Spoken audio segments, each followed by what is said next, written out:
பக்திமயம் நேயர்களுக்கு வணக்கம். குலதெய்வம் பற்றி கொஞ்சம் பேசலாம். குலசாமினா யாரு? குலதெய்வ வழிபாடு அவ்வளோ முக்கியமா? குலதெய்வமே தெரியாமல் இருக்கிறவங்க என்ன பண்ணணும்? குலசாமியை எப்படி கண்டுபிடிச்சிக்கணும்? இப்படி நிறைய கேள்வி இருக்குது இல்லையா? இப்போ ஒன்று ஒன்றா பார்க்கலாம். குலசாமினா யாரு? ரொம்ப சிம்பிள். அந்த வார்த்தையிலேருந்தே தெரிஞ்சுக்கலாம். நம்ம குலத்தை காப்பவர்கள் குலசாமி. நம்மளுக்கு இஷ்ட தெய்வம் இருக்கலாம், எனக்கு லக்கி, நான் இவரை கும்பிட்டுட்டு போனால் எனக்கு நல்லதெல்லாம் நடக்கும். இப்படி நம்ம நிறைய கேட்டகரிஸ் வச்சுருப்போம். நிறைய வகைப்படுத்தி சாமியெல்லாம் எனக்கு இந்த சாமி பிடிக்கும், அந்த சாமி பிடிக்கும் அப்படிலாம் வச்சுருப்போம். ஆனால் குலசாமி அப்படியெல்லாம் நம்ம வழியாக வந்த, நம்மளோட பரம்பரையில் நம்மளை காப்பாற்றுறதுக்காக வந்த நம்ம முன்னோர்கள்.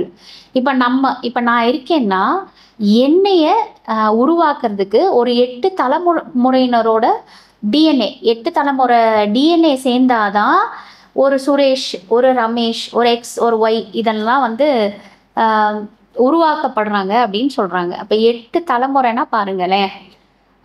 அப்போ அதுக்கு முன்னாடியிலேருந்து வர நம்ம முன்னோர்கள் நம்மளோட குலத்தை காப்பவர்களாக நம்ம வச்சு வணங்குற இது பேசிக்காக நம்மளோட பக்திமயம் நேயர்களுக்காக நம்ம வெறுமே மெய்ஞானத்தை மட்டும் கொடுக்கறது இல்லை, விஞ்ஞானத்தோட சேர்த்து சயின்ஸ் ஃபேக்ட்னு சொல்லுவோம் இல்லையா, உண்மையும் சேர்த்து கொடுக்கறதுனால தான் இதை ரொம்ப கிரவுண்ட் ஒர்க் பண்ணி நம்ம கொடுத்துருக்கோம். குலசாமிங்கிறது ரொம்ப சிம்பிளாக சொல்ல போனோம்னா உங்கள் முன்னோர்களோட அந்த டிஎன்ஏவோட நீங்கள் கனெக்ட் பண்ணிக்கிறதுன்னு அர்த்தம். வேற ஒன்றும் இல்லைங்க.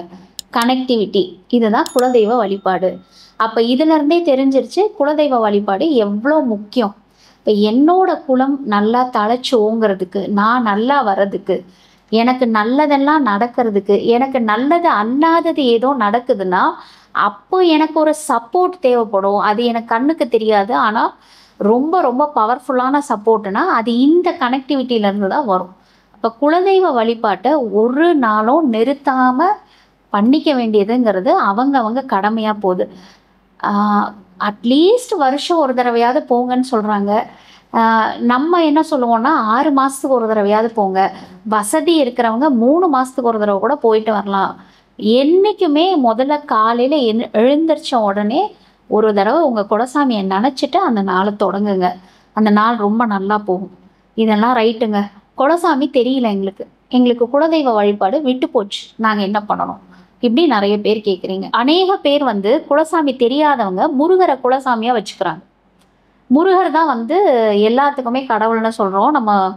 நம்ம பாட்டன் பூட்டன் எல்லாமே போய் கனெக்ட் ஆகிறது அவர்கிட்ட தான். அவர் தான் தி அட்மோஸ்ட் என்ன சொல்கிறது, ஒரு டெய்டி. அதாவது அவர்கிட்ட இருந்து தான் நம்ம எல்லாருமே வந்திருக்கோங்கிற மாதிரி சொல்கிறதுனால முருகரை தான் குலதெய்வம் தெரியாதவங்க முருகரை கும்பிடுறதா ஒரு ஐதீகம் இருக்குது.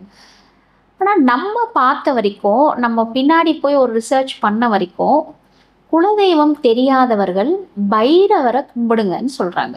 பைரவன் பட்டி போய் ஒரு தடவை அந்த பைரவர்கிட்ட வேண்டிட்டு வர்றது, உங்கள் வீட்டில் பக்கத்துலேயே இருந்தீங்கன்னா வாரம் வாரம் போய் பைரவரை சேவிச்சுட்டு வர்றது, பைரவரை கும்பிட்டுட்டு வர்றது இது எங்கே கொண்டு போகுங்க அப்படின்னா, தொடர்ந்து நீங்கள் இந்த பைரவரோட வழிபாட்டை பண்ண பண்ண பண்ண அவர் உங்களோட குலதெய்வ கனெக்டிவிட்டிக்கு கொண்டு போகிறாருன்னு சொல்கிறாங்க.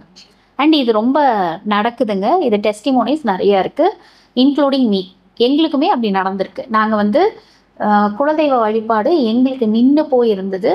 அதன் பிறகு நாங்கள் வாரம் வாரம் அந்த பக்கத்தில் காலபைரவர், முக்கியமாக காலபைரவரோட வழிபாடை தொடர்ந்து நாங்கள் பண்ணிக்கிட்டே இருந்தோம். அவர்கிட்ட போயிட்டு வருவோம், போய் சாமி கும்பிட்டுட்டு விளக்கு போட்டுட்டு பார்த்துக்கோங்க அப்படின்னு சொல்லிட்டு வருவோம். அப்படியே வர வர வர வர ஒரு குறிப்பிட்ட வாரங்களுக்கு பிறகு என்ன ஆச்சுன்னு பார்த்தீங்கன்னா, தன்னாலே அந்த குலதெய்வம் கண்டுபிடிக்கிறதுக்கான சிச்சுவேஷன்ஸ் வந்தது. அந்த மாதிரியான சூழ்நிலைகள் அமைஞ்சு மறுபடியும் அந்த குலதெய்வ வழிபாட்டுக்குள்ளே நாங்கள் போகிறதுக்கான ஒரு கனெக்டிவிட்டி வந்தது. ஸோ கண்டிப்பாக பைரவர் வழிபாடு குலதெய்வத்தை கண்டுபிடிக்கிறதுக்கு, குலதெய்வத்தோட கனெக்டிவிட்டி கட்டாகி இருக்கிறவங்களுக்கு அந்த கனெக்டிவிட்டிக்கோடு போய் சேர்றதுக்கு அது ரொம்ப ரொம்ப நல்ல ஒரு வழிபாடாக இருக்குது அப்படின்னு சொல்கிறாங்க. ஆக குலசாமி வழிபாடுங்கிறது ரொம்ப ரொம்ப முக்கியம்.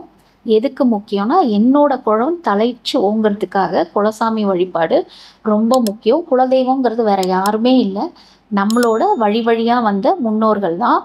அது விட்டு போயிருக்குன்னா அதை கண்டிப்பாக தேடி கண்டுபிடிக்க வேண்டிய பொறுப்பு நம்மளை சேர்ந்தது.